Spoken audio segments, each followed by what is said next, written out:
ಸ್ವಾಮಿಯನ್ನು ಮನಸ್ಸಾರೆ ಸ್ಮರಿಸಿಕೊಳ್ಳುತ್ತಾ ಪೂಜ್ಯ ಕಾವಂದರು ಹಾಗೂ ಮಾತೃಶ್ರಮ್ಮನ ಕೃಪಾಶೀರ್ವಾದವನ್ನು ಬೇಡಿಕೊಳ್ಳುತ್ತಾ ಬಡ ಜನರ ಏಳಿಗೆಗಾಗಿ ನಮ್ಮ ಪೂಜ್ಯರು ಏನು ಮಾಡ್ತಾರೆ, ಪ್ರತಿ ತಿಂಗಳಿಗೆ ಮಾಸಾಸನ ಕೊಡ್ತಾಯಿದ್ರು. ಅದೇ ರೀತಿ ವಾತ್ಸಲ್ಯ ಮನೆ ಇರುವಂಥ ಸದಸ್ಯರುಗಳಿಗೆ ಒಂದು ಆರೋಗ್ಯ ಪೂರಕವಾದಂಥ ಪೌಡ್ರು ಹಾಗೂ ಅವರಿಗೆ ದಿನನಿತ್ಯ ಬಳಕೆ ಆಗುವಂಥ ವಸ್ತ್ರಗಳನ್ನು ಇವತ್ತು ವಿತರಣೆ ಮಾಡಲಿಕ್ಕೆ ನೀಡಿದ್ದಾರೆ.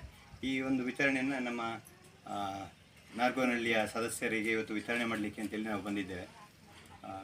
ಈ ಒಂದು ಸಂತೋಷದ ವಿಷಯ, ಯಾಕೆಂತ ಹೇಳಿದರೆ ಪೂಜ್ಯರು ಪ್ರತಿಯೊಂದು ಬಡ ಜನರಿಗೆ ಪ್ರತಿ ಸದಸ್ಯರಿಗೆ ಈ ರೀತಿ ಒಂದು ವಸ್ತ್ರಗಳಾಗ್ಬೋದು, ಸಣ್ಣ ಸಣ್ಣ ಸಹಾಯಧನ ನೀಡ್ತಾ ಇದ್ದಾರೆ ಅಂತೇಳಿ ನಾವೆಲ್ಲ ಹೆಮ್ಮೆಯಿಂದ ಹೇಳ್ಕೊಳ್ಳಿಕ್ಕೆ ತುಂಬ ಖುಷಿ ಆಗ್ತಾ ಇದೆ. ಈಗ ಅವಳಿಗೆ ಯಾಕಂದರೆ ಮಕ್ಕಳ